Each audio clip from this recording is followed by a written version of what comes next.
Welcome to Scandal Water, where the tea is hot and the conversation lively. Your hosts, Candy And Ashley, will discuss a peculiar story somehow related to the entertainment industry. This podcast might not change the world, but it just might satisfy your thirst for an intriguing tale. Oh, it's that time of day. Tune in and hear what the ladies say. It's time to bend your ear when the silver screen appears. Stories about the stage and screen and everything in between. So come on and join the fun. The curtain opens in 3, 2, 1. Hello, Ashley. hello, Candy. Here we go again with another fun holiday episode. Yes. I'm excited. Well, let me ask you this. Okay. In the spirit of the holidays and gift giving, do you have any of those fun stories? We always hear about either the gift that you really hope you're going to get, or maybe you have to find a gift for somebody else and it's a really hard to get gift. Do you have any of those stories that come to mind? Probably that would be a better question for my mom to say, what did she really, really want? But, oh, wait a minute. No, it's come to me. Okay. Here it is. Here's the story. And my mom's going to go, great. Great. So here's the big story. I wanted more than anything. You ready, Mom? A She-Ra sword. And so She-Ra was so popular in the late 80s that everybody wanted the She-Ra, the sword and the shield and the cufflinks and all that stuff. Well, my mom worked at Target for a time and they only had one left. Oh. One left. And there was also my sister and my cousin. Oh, no. So what they did, Oh, no. they split it between the three of us. Like you were supposed to, like, rotate? No. We each got a piece of the She-Ra thing, but I wanted the sword.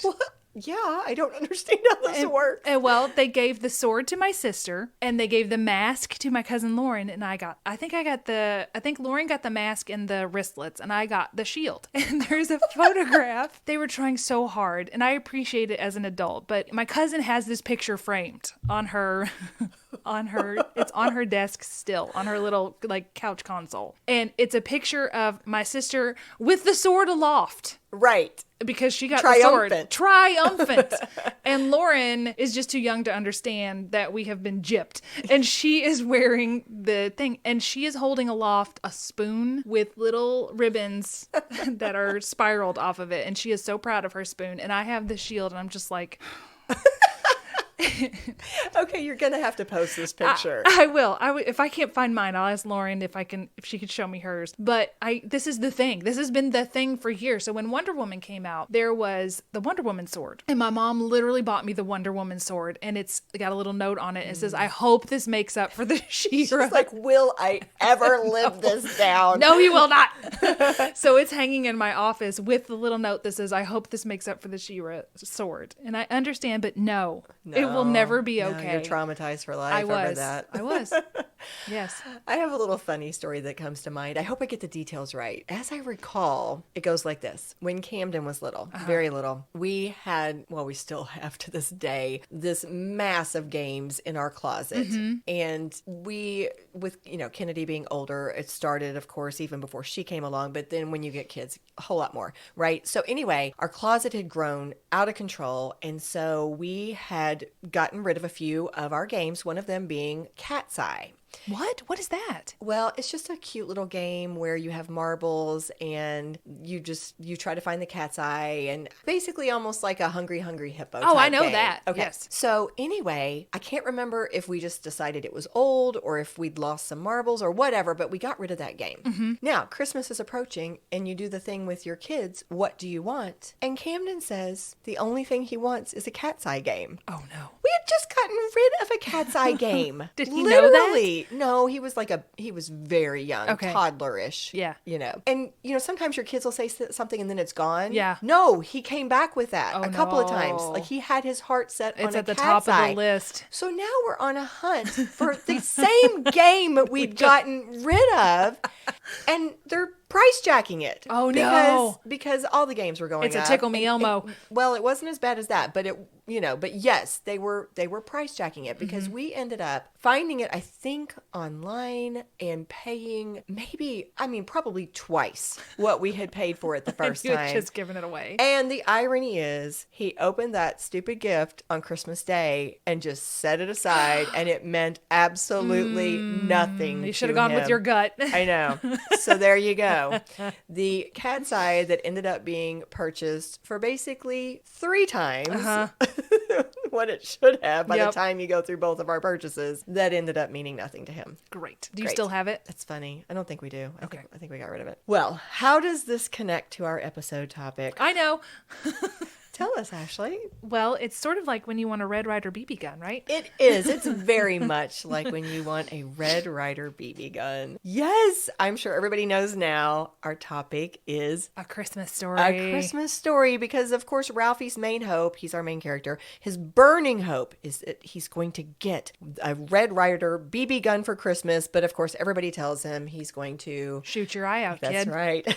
That's right. So here's what we're going to do. This is so fun, guys. I'm looking forward to it. A few weeks ago, Ashley shared with me that a new sequel to A Christmas Story is coming out. I had not heard this. Apparently there was a part 2 many Yes, years ago. there was. I'm But gonna this tell you is a about that. direct sequel. Okay. Yeah. So when she shared that, she had the great idea of maybe we might want to center an episode around this, and we could even watch the sequel together and then record basically our reactions, kind of a watch party. Yeah. So that's what we're about to do. And I'm very excited, looking forward to this. But to lead into it, of course, we thought we would give just a little background on the original movie and just a bit about the sequel that we are about to view, that we here are about to view. You guys hopefully May or may not have seen it Right, already. we don't know. Now, here's the cool part. My research was very easy because I came across the most amazing resource. What? It was so cool. There is a website for A Christmas Story house and museum.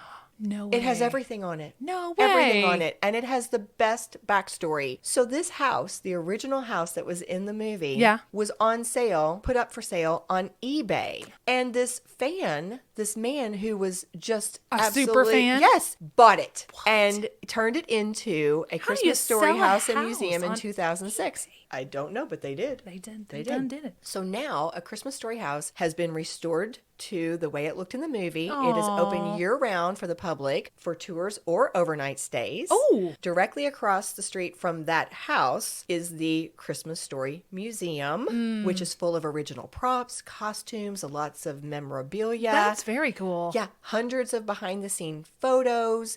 And just to give a couple of examples, here are a few props and costumes that they have. They've got toys from the Higbee's window. They have Randy's snowsuit. And they have the chalkboard from Miss Shields' classroom. Oh, and the family car. Wow. Yeah. So the plot for the original movie, which is probably very familiar to all of you, but I'll say it anyway. Set during a snowy Christmas season in 1940s Indiana, 9-year-old Ralphie longs for the ideal Christmas gift, a 200-shot range model air rifle with a compass in the stock and this thing that tells time. But when gruff dad and doting mom and even a stressed out Santa quote the usual BB gun warning, you'll shoot your eye out. Yes. Ralphie mounts a full-scale hint-dropping campaign that is a sly combination of innocence and calculation. The movie is not only about Christmas and BB guns, but also about childhood and a semi-dysfunctional family life. Yes. So, and it goes on to explain that, of course, in the movie, he goes through so many things. You have the classic moments with the bully who's after him. Yeah. You have the sequence where we have, is it his younger brother, Randy, who has triple dog dared to stick his tongue to the lamppost? I think it is. Okay. We'll find that out in a second. And then we also, of course, have the lamp. The famous lamp. Fragile. Must be Yes. Italian. So before I go any further, do you have a few memories of this movie that stand out to you? One or of a my few thoughts? favorite scenes is, it's a random moment, but it's such a sweet scene between the mother and the little brother Randy when he is hiding under the sink and she opens it and she says, "Do you want to?" I'm paraphrasing, of course. "Do you want to come out?" He's like, "No," and she says, "Okay," and then she just lets him stay under the sink. Yes. It's just so sweet. Yes. It just makes my little heart cry a little because she's so sweet to him, and Randy is such a sweet little boy. I love him. Yeah, he's a doll baby. Well, the movie came out in 1983. And the story behind it I found interesting. Apparently, in the late 1960s, the director of A Christmas Story, Bob Clark, of course, this is long before it came out, but he was driving to a date's house and he happened to hear this radio broadcast that was featuring some of the recollections from Gene Shepherd about his growing up in Indiana in the late 1930s and early 1940s.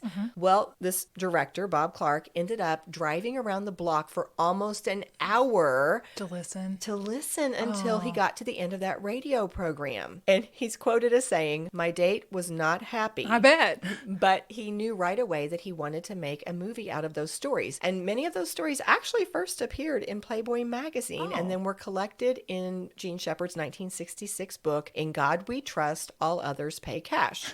Okay. So it took a long time for Bob Clark to actually get that comedy made. People weren't really behind it. He had to kind of make some deals, but he finally got to create his movie. How many classic things do we run across that it's like, they weren't really into it? Yeah. And then they become these phenomenal classics. One day I hope that happens to me because I have a lot of things that people are not behind. See? It You're can ready to happen. go. Yeah.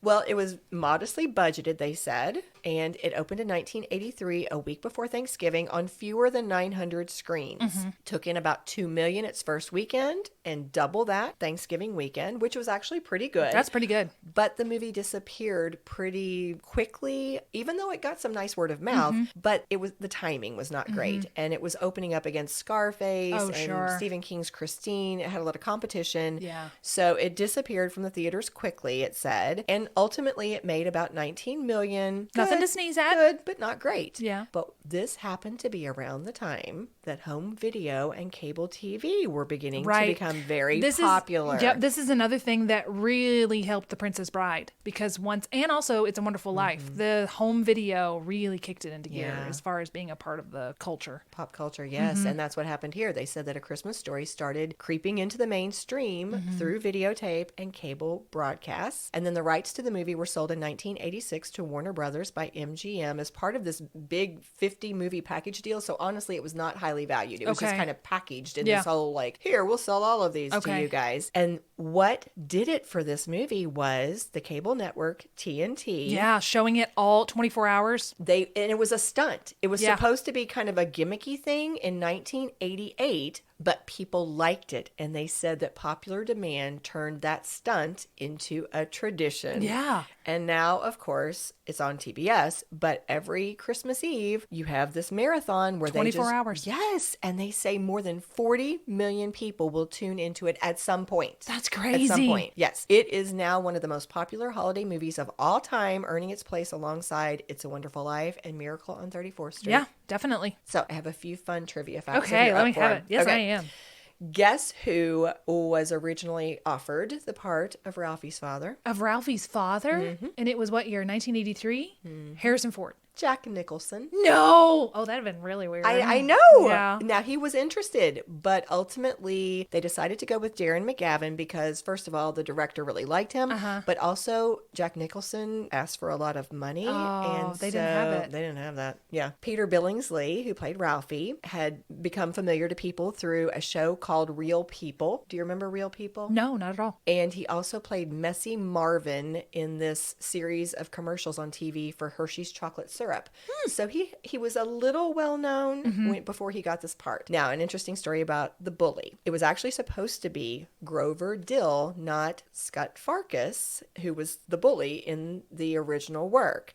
But they said that when they went on set for A Christmas Story, Bob Clark was presented with the actor who was supposed to play Grover Dill and then the actor who was playing Scott Farkas. Scott Farkas, yes. And he took one look at them and made a switch. They had the quote that the director said, "Okay, you get his lines and he gets yours." Okay. And that was it. Oh, I guess wow. I looked at their appearance and decided he liked them better the other way. Just a quick little side note is the actor Yano Anaya, who played Grover Dill, was also the evil paperboy in the 1985 John Cusack comedy Better Off Dead. Oh, so just a little interesting. side note. The writer, Gene Shepard, made a cameo appearance in the movie. He was the grouchy department store customer who tells Ralphie to go to the back of the Santa line. Oh, cute. Yeah, he also did the voiceover narration. I thought so. I thought that was Gene Shepard who did the voiceover. Very nice. And the director, Bob Clark, who we've referenced several times now, also made a brief cameo. He was the neighbor who stops and marvels at the leg lamp from across the Nice. street. So the setting of the movie was based on Hammond, Indiana. That was the hometown of Gene Shepard. And they said that he grew up on Cleveland Street and went to Warren G. Harding Elementary School, just like Ralphie. Nice. To find an American city that resembled Hammond in the 1940s, the director sent location scouts to 20 cities, and ultimately they picked Cleveland, Ohio as the site for filming, primarily because there was a department store that allowed them to film inside the store. And that was nice. one of the deciding factors. Okay. Yeah. So that's our second episode that ties into Cleveland. We had Chicago tie-ins, and now Chicago's kind of giving way to Cleveland because that's where Elliot Ness was. Yeah, nice. You're really good at making those connections. For the scene, oh, here we go. We've answered our earlier question. It was not Randy. It was Flick who had his tongue. Okay, that's stuck what I to didn't the think it was flagpole. Randy. And to do that, they used a hidden suction tube that created the illusion that his tongue had frozen to the metal. But obviously, it was much safer to do it this way. Yeah. And some of the snow that they used during the scenes between the kids and the bullies when they were supposed to be fighting was actually soap flakes and firefighters foam. Interesting. Okay. And they said that the kids later talked about how much slipping and sliding they did during the filming. I bet. That would be very slick. The leg lamp, the major award that was won by Dad, was actually based on a real lamp. It was an illuminated knee-high logo lamp. Okay, now knee-high is that drink that I don't think it's No. around anymore, No. but apparently back in that time period, there was something called A knee-high drink? knee-high sodas, I think. I just think of it as pantyhose. Knee-high pantyhose. Oh, well, Yeah. this is spelled Nehi. Oh, okay. Yeah. Okay. So the style of the leg lamp for A Christmas Story was created by a production designer named Reuben Freed, and he had never seen or heard of this leg lamp. So he made some little prototypes, and they used them. And of course, they said that the 3 legs that he ended up making that were in the film all somehow got broken during the filming process. Yes. The radio Orphan Annie decoder pin that Ralphie receives is the 1940 Speedomatic model. Okay. Which indicates that the movie takes place in December of 1940. Oh, drink your Ovaltine, kids. Yes. They actually made different decoder badges every year from 1935 to 1940, but they said by 1941, the decoders were made of paper due to World War II metal shortages. So Oh, that's that another makes reason sense. why they knew that this was 1940. They actually had a second fantasy sequence involving Black Bart, but they had to cut that from the film, so we didn't get to see that. You probably know this one. I'll ask you. What TV show was inspired by A Christmas Story? What TV show? Can I get a hint? I think it's an 80s series. It's older. Oh, the Goldbergs? No. What? The Wonder Years. Oh, I did not know that. No. Yeah. Fascinating. And we're about to talk about the sequels in just a second, but just as a little preview here, Daniel Stern actually played the dad in one of these little sequels, and he was the voice of the adult Kevin Arnold in the Wonder Years. Yeah, I can definitely see that. Yeah. So to talk about the sequels, here's one that most people don't know about. In 1994, they did My Summer Story, and it was originally titled It Runs in the Family, and it was another collaboration by the same director, Bob Clark, and the author, Gene Shepard. Really? They said the film once again featured narration by the author, Gene Shepard, Yeah. but the cast was entirely different. The only returning cast member is Ralphie's teacher, Miss Shield. Does she play Miss Shield? Yes. Okay. And the story takes place soon after the events of A Christmas Story. It still revolves around the lives of the Parker family, but in this sequel, summer is here, school is out for vacation, and Ralphie's now a 4th grader played by Kieran Culkin. Interesting. And he's ready to experience another life-changing season. What happens in the sequel is that Ralphie is preparing himself to do battle with that class bully, Scott Farkas, in a game of tops. And they said, meanwhile, the old man, played by Charles Grodin this time. Okay, that's a good follow-up. Yeah, I can see that. He declares war on the family's hillbilly neighbors. So, and we've got other things going on with the other family members, but that's kind of the basic premise. Mom in that version is played by Mary Steenburgen, and little brother Randy is played by Christian Culkin. Oh, so they had real little brothers. That's cute. Well, bad news was apparently it was not a good movie, not really well received. Gene Shepard himself admitted later, quote, "That one was a real turkey." Oh, that's too bad. I know. I know. Then there was a made-for-television movie about the Parker family called Ollie Hoop Noodle's Haven of Bliss. Wow, that's a title. Yep, 1988. And that chronicled the Parkers' summer vacation, Ralphie getting a job, and the disappearance of the family dog. Then, many years later, there was a direct-to-DVD version called A Christmas Story 2. That's the one that Daniel Stern was in. Okay. It was called the official sequel. Okay. That one's the one that they actually referenced as the sequel. Picks up with Ralphie as a teenager. He now desperately wants a 1938 Hupmobile Skyline convertible. So instead of the BB gun, they've got him desperately wanting this car. They said that A Christmas Story 2 replayed many of the same gags and plot lines, but sadly, it didn't have the same charm. I wonder why. It just had to be the perfect elements, I guess. Right. So that brings us up to today. A Christmas Story Christmas. Yes. It's 10 years later, 2022. We have this new sequel, which is very special because we have Peter Billingsley actually returning to his role as Ralphie. In fact, this is the first time really that he's been involved with anything related to this A Christmas Story franchise since he was in that first one. Other than he was involved in the 2012 Broadway production of A Christmas Story the Musical, which was nominated for 3 Tony Awards. Best What did musical. he play in that? Well, he was the producer. He did not star in it, but he was the producer. Okay, so tell me about the Tonys. The 3 Tony Awards that it was nominated for were Best Musical, Best Book of a Musical, and Best Original Score. Nice. Now, in this work, this sequel, he not only stars in it, but he is also producing it with his longtime friend Vince Vaughn. And he co-wrote the story for the movie in conjunction with this fella named Nick Shank. But that was apparently the original version. Nick Shank has also gone on to co-write the screenplay with director Clay Cadis. So that's the version we're going to be seeing in our movie that we're about to watch. Okay. Here's the premise. A Christmas Story Christmas is set 33 years after the beloved original. This family film is set in 1973, and in it, Peter Billingsley plays the grown-up Ralphie, a father of 2 and a struggling writer who returns to his childhood home on Cleveland Street in the fictional town of Homan, Indiana for the holidays after the unexpected death of his own dad, known simply as the Old Man. Now, Peter Billingsley has been interviewed. I saw a People magazine article, and he said this film has been in development for almost 4 years, and that he was focused on playing, according to his words, both offense and defense to make sure that the filmmakers would get it right. Good. Yeah. His quote, "You really want to try to create something that could stand on its own, that's original," he says. But he also went on to talk about how he was so conscious of wanting to protect this. He wanted the associations to the original and that feel of the original to be there. Sounds like kind of the Karate Kid, the way they approach that. Yeah. And he acknowledged that the original is borderline sacred. Those were his words to its fans. Yeah. So he did not want to mess that up. And he told People magazine, the one word we used a lot was tone. The first movie had such an interesting, unique tone. It's not the perfect family. They're hostile at times. They're loving. And then there's this interesting voiceover and this reverence and some pretty adult things that Ralphie's having to go through.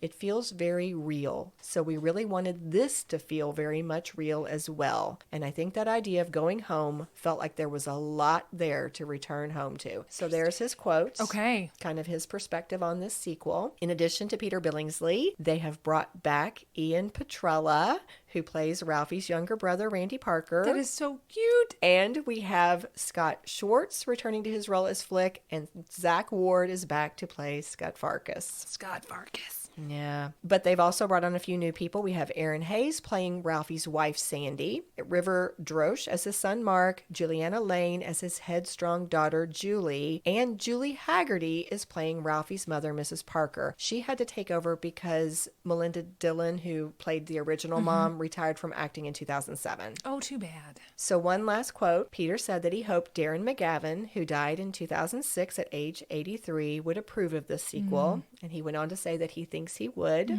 Here's his exact words. It very much is, in many ways, a love letter to the old man character and to Darren himself. Darren was the best. He was such a gifted actor and a great person and such a mentor to me in the shooting of the first film and was kind of like having another dad. Oh, I know, I love that quote. I do too. So that's it, Ashley. This leads us into actually watching this sequel ourselves, so we can react to it and see what we think. Let's take a break and we'll see you guys in a couple hours. Hey everybody.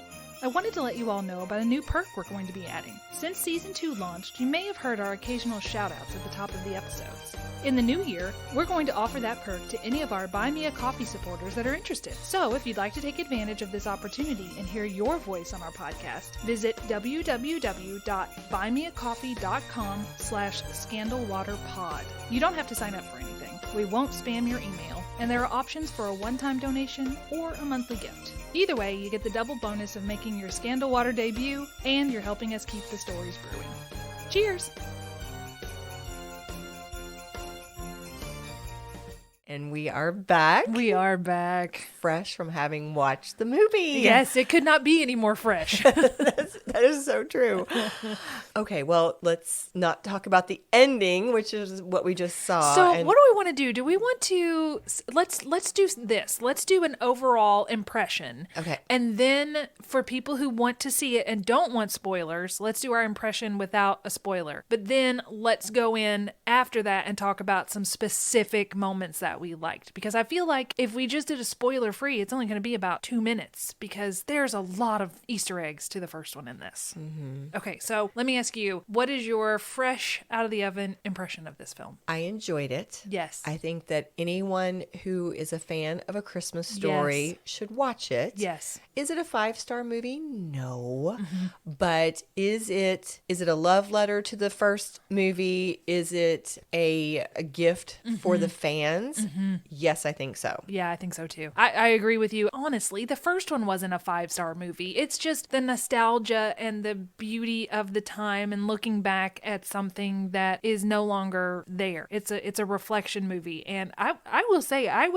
teared up more than once. Mm-hmm. I'm not a super fan of the first one. I'm not, I mean, I enjoy it, but it's not, oh, I've got to see this film every year. Right. I was on the verge of tears multiple times. I was too. I think the difference for me is their approaches were different, right? Mm-hmm. When you had the original, it was new and novel. Mm-hmm. It was different, and that made it seem like a stronger piece because it was a little different in its approach. The fact that it had those farcical elements, the way that you had the dysfunctional family, but you still loved them and you still saw their love, the voiceover narration. So many aspects of it were different for a Christmas movie when it first came out. This one doesn't have that same freshness because to me, so many of the elements of this movie were purposefully tailored after the original because it was meant to honor it. It was meant to piggyback on that and to make us remember. And so I think that to me makes the first one stronger in originality. Mm-hmm. But I agree with you, similar in terms of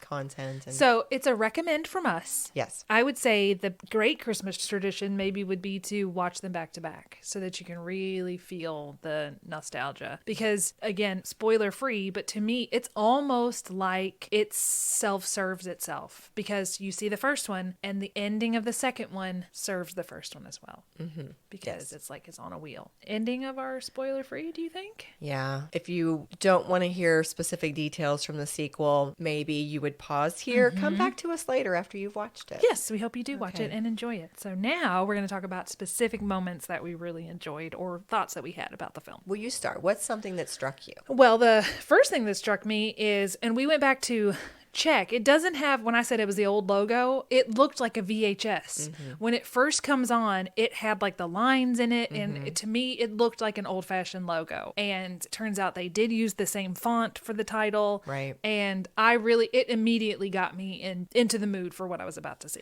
I agree. Reminded me of how Top Gun, the recent sequel, was so intentional about hearkening back to the original. Mm-hmm. When this one opened and immediately you saw the same logo, or it looked to be, and then you had the song playing in the background, Yeah. and then you had the opening scenes. It just took you straight back to It that did. first movie. And something else I told you while we were watching it, they handled the nostalgia the same way we feel like the Karate Kid has handled nostalgia for their reboot, because not only is it's not throwing it all in your face. There's little hints of, oh, remember this? And it's not always pointed out. You have to Right. know that film in order to Catch them all. to catch the Easter eggs. Yes. Yes. And one thing I thought was funny, I mean, it's not a bad thing, it's just the thing. With his dark hair, I said adult Ralphie looks like he could be the brother of Jeff Bridges and Beau Bridges. Absolutely. He does. Yeah, but it was so fun seeing him It grown up. was. And I could say the same for a lot of the other Yes. actors who had returned to their roles, just to see them now grown men in their 50s, I think. they? I think Peter Billingsley might be like 51 years old. He's older than me? Yes. Wow. Yeah. Wow. But that was fun in and of itself. And those blue eyes, man. He still has those beautiful eyes, and the glasses looked almost like the same brand of glasses that he was wearing. I don't know. Yeah. Well, one thought for me, and I know this probably is obvious, but I'll state it anyway. Setting plays such an important role in both. And that makes sense, right? Because both of them are supposed to be recollections from this time in the past. But the 1940s, late 30s, early 40s seem to be such a significant part of the original movie. And this one made such a point of bringing out things from the 1970s. Yes. Everything from your avocado and yellow kitchen Yes. to songs that were playing to just pop culture references, the cars they were driving, just so many things were dependent upon that era, or The clothing used was it great. to kind of The make costumes some jokes were, or whatever. Yeah, the costumes are great. And the woman playing his wife, her clothes, she looked amazing, and I loved her did. clothes. She looked great. And his clothes look good too. I liked his. One thing that we get as far as our plot goes, did you tell a plot earlier in before we Yes. watched it? Okay. So one thing we had is the time lock. Anytime you have something, so what Ralphie's done is he said he's taken a year off of regular work, and he has to get published by the end of the year, or he's going to rejoin the rat race, as he says. And that gives us a time lock. Oh, he's got it by the end of the year. And he has sent his work to 16 publishers, and 14 have said no. And within our movie, the other two also say no to his Right. to his grand novel that he has written, which to me, and I don't know, I'm just saying these things as I get to it, and we've already said this is full of spoilers. To me, it resembled Little Women in that Joe tried to become a great writer by writing this epic. His was about Neptune and all of these epic things, and nobody was interested in that because Right. it wasn't relatable. And it wasn't until he started talking about things that he actually knew that his hopefully presumed success came. We're jumping around a little bit. I don't know if that's okay, but my point doesn't necessarily go directly towards plot, but it's a little bit, I think, thematic. Okay. But it was interesting to me that in the first movie, we dealt so much with the children. Yeah, Because of course, your star was Ralphie. Right. And it was all around the children. And Dad was a very important character, but it was about the children. And now, because of circumstances, we now have Ralphie as the dad. So this movie is very much about the adults. Correct. But you see Ralphie placed in the role of fatherhood. Yeah. And so much of it plays on nostalgia and remembering his old man, but also now he's tasked with, as you said, he has the pressure of, will he make good as a writer? And he's also suffered this loss. Are we Yeah. going to go ahead and say Sure, what it yeah, is? we said it was spoilers. I think I gave it in the overview of the movie plot. It's anyway, funny, we right. already can't remember. Yes. It was 2 hours ago for us, and it's out of our heads.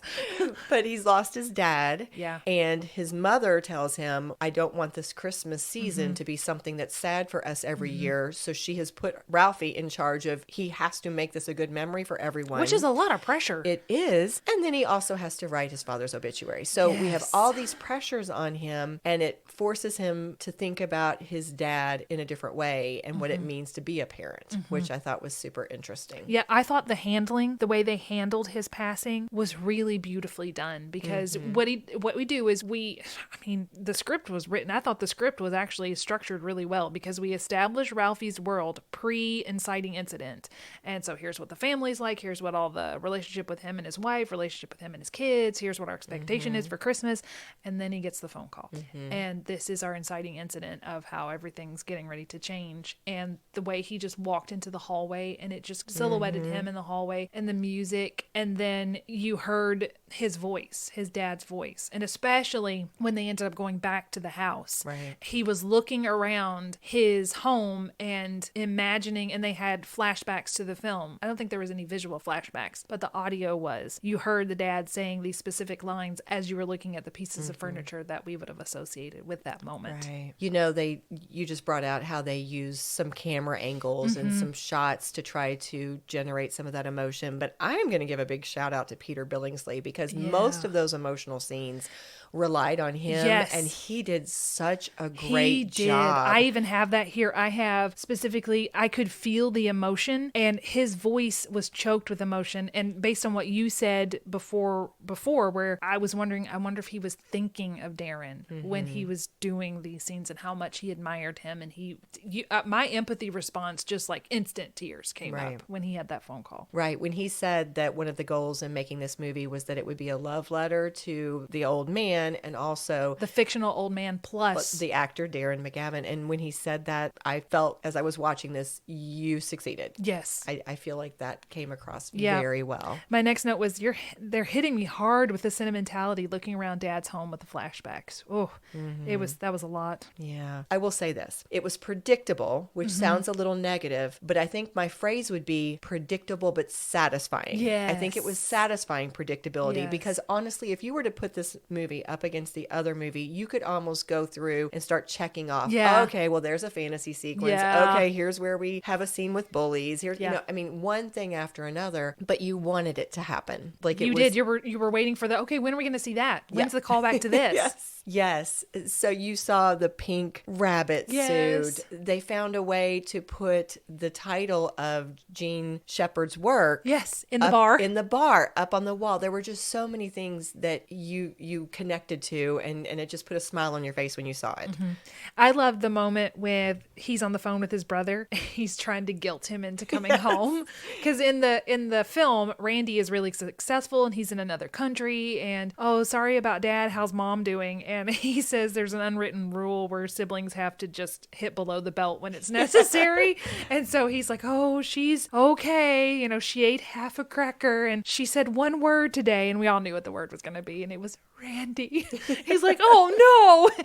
And then when he hangs up with his brother, he looks at the camera and he does that Ralphie giggle. Oh, yes, he did. It was like, oh, that's funny. That is funny. It was great. And you know what? Ashley, you commented out loud as we were watching it, the time and trouble they went to recreate some of those scenes exactly the way it was in the original movie. The one, I think the place where you actually commented out loud was the Santa scene where the children are supposed to tell Santa what they want. Yes. Such a recreation. It was. And I didn't even realize it, but when they first go up to the window, there's, I don't know if it's the daughter or somebody is smushing their face up against the window. And I was like, look at her face, or whoever the person was smushed up. We rewatched just the opening to check a couple things, and there was a kid with their face smushed up against the window almost exactly in the same positioning. That is a deep, deep dive to an Easter egg. Absolutely. Oh, and I thought the scene with the Santa was really good with the little girl. I did too.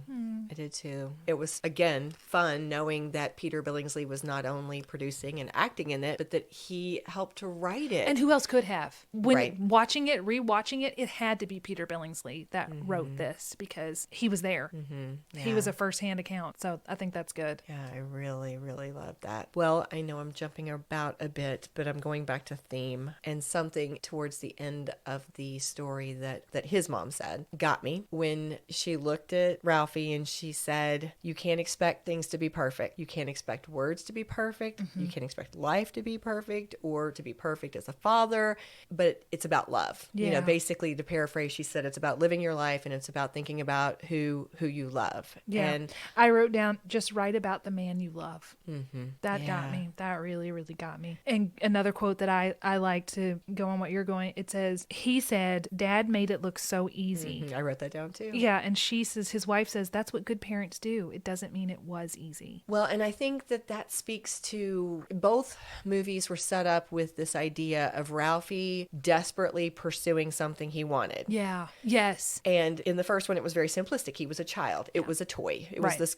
And they showed BB the gun. toy in the attic. Yes, they did. Yes, they did. In the second one, it was adult needs and wants. These were things that were so much bigger.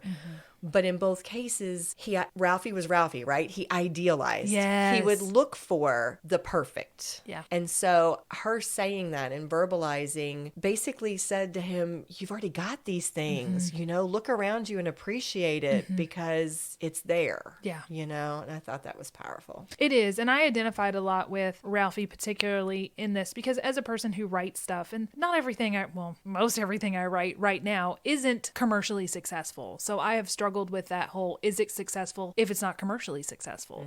And it still is, because you created it. You went through with it and you wrote it and you did it. So that's the success, is following through and not doing the dream. I don't know.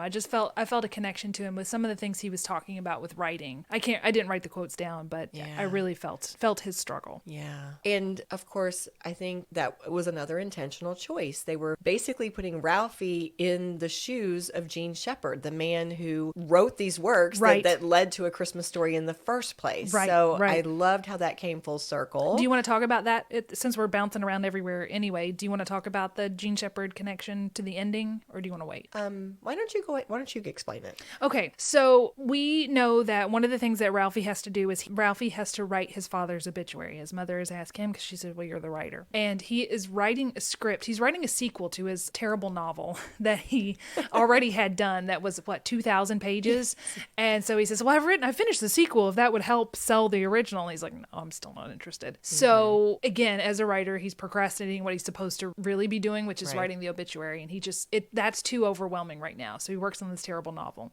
When it finally gets to the point where she says to him, just write about the man you love, he goes up there and he says the words just pour out of him. And Candy and I kind of predicted it. So this is that other comfortable predictability. And I think you vocalized it and said, I bet he's going to write the story that becomes the first film. And so at the end of the film, and this is, again, huge spoiler, if you don't want to know how the film ends, then just pause this and come back. At the end of the film, his wife has found the story that he wrote about his dad, because his actual obituary was only his birth date, death date, and his name, something like that. But he wrote the story about his dad, and he left it up there next to his super cool writer's nook in the attic. It was. Hello, another Joe reference to Little Women. But she apparently found it and sent it to the newspaper, because they called wanting the obituary and it didn't exist, but the story did. And they put it on the front page, and everybody reads it and loves it. And they say to the mother, what did you think of it? And she says, I haven't read it yet. I wanted him to read it. And I was like, oh my gosh, this is going to get us. But he starts reading the story, and it takes lines from the opening of the original film, and they morph it into the film from the original. So it's just like this beautiful full circle moment. Yeah, I have to say they nailed That- the whole ending. I mean, that part in particular, but even leading up into that, once you get to like the last, 10 to 15 minutes of this film, it's just one. I don't want to spoil that. Let's Yes, leave okay. that. Well, I wasn't going to tell him, but just the fact that it's very, very satisfying. Yes. What I'm going to say is Christmas morning, there is a moment that I think you and I both even gasped. And just, it was a gasp, and it was instant. I had my eyes filled instantly. So we'll leave that little gift for you all if you decide to watch it, and let us know if it moved you like it moved us. But Christmas morning, that was it. From Christmas morning through the end of it, that was nearly a perfect ending to that film. A really good job. Well, we don't want to give you guys, like we said, we don't want to do a ton of spoilers. So we're just going to say that they brought back Scott Farkas, and I was very satisfied with where his character ended up, and his buddies. What were their names again? Flick and Schwartz. They are in it, and it was really, again, very cute. It was cute. That's a good word. And the double dog dare scene, which or triple dog, triple dog. Of course, he had to do that, and that was pretty good too. Although I'm a little worried about his alcoholism, little Flick. Anyway, so let's move. It was actually Schwartz. Schwartz had the drinking problem. Let's move into, what did you think of his wife? How did you feel about her as far as the partner for Ralphie? I think in terms of personality, she was wonderful. I thought so too. Yeah, I liked that he's still the dreamer. He's still that person who has high hopes, and we already talked about he wants things a little too perfect. Sometimes he overshoots, and she would just bring him back. Earth. Yep, and she took everything with a grain of salt. She was very supportive. Yeah, very supportive. I really enjoyed their personalities and how they interacted. The chemistry wasn't quite as strong, like in terms of just seeing. They seemed like buddies. They did kind of seem a little like buddies. I liked them together. Yeah, I did too. I really did. I actually also liked her chemistry with his mother. I enjoyed that they didn't go down the trope of they didn't like each other. Right. You know, they got along fine. They still had some moments where they disagreed, but it was like funny disagreements. Yes. I liked their relationship together. I did too. It seemed like they all blended well as a family. And the little kids, what do you think of his children? Well, I'm going to come back to that in a second. Okay. Can I follow up on what you just said? Yes.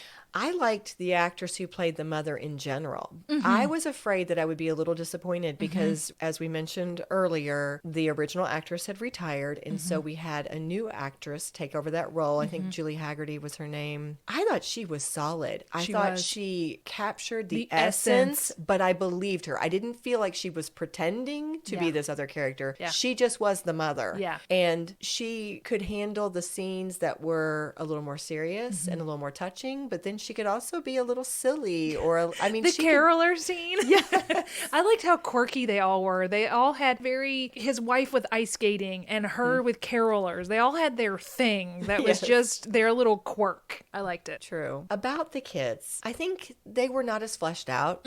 I was a little disappointed, but then again, this movie was about the adults. Yeah, it's the about kids Ralphie. were just kind of there to fill it out and to really showcase him as a dad. So not as solid, not as much to do. The little girl was super cute. What are your thoughts? I'm sort of the same. I feel like they were just supporting characters. And I was grateful that they were not precocious. Like the little imps, or that they weren't trying too hard. They seemed very normal to me, and just regular kids of that era. They didn't misbehave. They didn't really get in trouble. They were just really good kids that had positives and negatives about them. So I was fine with them because I realized this story is about Ralphie, and we're going to be following Ralphie most of the time. Absolutely. So the only thing that I would come at it and say this was a little odd as far as continuity goes. Through the course of the film, his daughter ends up wearing an eye patch for a few days. They say it's not going to be for a long time. So she has her eye patch on in one scene, and then it seems like she has grown out of needing it. So she's not using the eye patch anymore. And there's a scene where her and her brother are talking about how to deal with some neighborhood bullies, and they get an idea, and they're looking out a window, and she's not wearing her eye patch. They immediately cut to her and her brother having done something to deal with the bullies, and she's wearing her eye patch. Right. And then later it's back off again. Yes. So to me, it was like, did you guys just shoot that and it was not supposed to be in the like, what happened there? You did so good with absolutely everything else for this one random, but I guess it happens. It happens on every film. And the interesting thing is, how many viewers would never have picked up on that? You don't think? Think about, you can look on the internet and find That's true. lists of all the errors in movies. That's true. So, you might just have an eye for it because of filmmaking, and also because you and I were analyzing a movie true. to be, That's we're true. literally taking notes. Yeah, that's true. So, yeah, that was interesting. Armchair psychologist. All right, Ashley, Yes, for our ma'am. armchair. Yes. We've talked quite a bit about our reactions. So what's your overall impression? Hit or a miss? I'm going to say it's a hit. I liked it. I really liked it. In some cases, I thought it was stronger than the original, and I would rewatch this one. But I would especially watch it in conjunction with the first one. We've talked about this in episodes before, we're experiencing this boon of nostalgia where everyone is just going back to the way things were. And some of them have been hits and some have been misses. I think Karate Kid was a hit. I think this one is definitely another hit as far as they've done it the right way, because it's not hitting you over the head with it. It's just enough, but they also have a different story. It wasn't a repeat of the first story, which some things try to do when they're a sequel. It really was a sequel. It was the second natural continuation of his life. Yes. I also wholeheartedly recommend it. I think that you said it already. It's such a good companion. Yeah. It's so satisfying. I just love the full circle continuity of it. I do too. And I do too. I was even sitting here thinking, I wonder if they did a third one, should it be when Ralphie's a grandfather? You know, you'd have to wait 20 more years or 15, 20 more years. Would that add to the story, or is this the completion of the story? What do you think of that? I think this absolutely could be the end. Leave it alone. On the flip side, I do agree, if you're going to try to do it again, it needs to More time. be its own story. It needs to be a different stage of life. It needs to be something very different, not just a rehash. Yeah. So yes, if there's some great story 20 years down the road, fine. But Yeah. my gut is let it rest. This is it. Yeah. And you agree? Or? I do. I agree. I think if it's to be told, but then the chances of, unfortunately, everybody being around at that point, you never know. But I think if you let it lie right now, it's perfect. It's a perfect sequel. Yeah. Well, then I think that's pretty obvious who we need to cheers. Peter Billingsley? Peter Billingsley. Good and- job, buddy. Yeah, and those other writers and producers, Yes. because Vince Vaughn, his Yes. co-writer, All of those guys, but I mean, we wouldn't be here without Peter Billingsley and Absolutely. his excellent portrayal as a child actor. And hey, he made it through. He's an adult. He's an accomplished adult, and he brought us the perfect sequel and truly accomplished his goal of being a love letter to that film and to Darren. So cheers to you, Peter Billingsley. Cheers. If you love what we do, please rate and review our show. Or you can become a supporter by making a donation through buymeacoffee.com/scandalwaterpod. Whether a single gift or a recurring monthly donation, it would go a long way towards supporting our work and allowing us to keep the tea brewing. At our website, www.scandalwaterpodcast.com, you can submit questions or your own story ideas, access our sources and show notes, see the merch we offer for sale, and more. You can join the Scandal Water community through our Scandal Water Podcast Facebook page, or follow us on Instagram or TikTok at Scandal Water Podcast. This episode was executive produced by Candy Thomas, that's me, and Ashley Raymer Brown. That's me. It was researched and written by Candy Thomas and edited by Ashley Raymer Brown. A special thank you to Josh Martin, who wrote, composed, and performed the Scandal Water theme and other music, Matt C. Adams, who created the artwork, and Joshua Reith, who designed our website and provides ongoing technical support. As a reminder, this podcast is purely for entertainment purposes. The thoughts and opinions of the host during each episode of Scandal Water are their own and do not reflect the opinions of any future guests, advertisers, or clearly professional psychologists. Thanks for listening.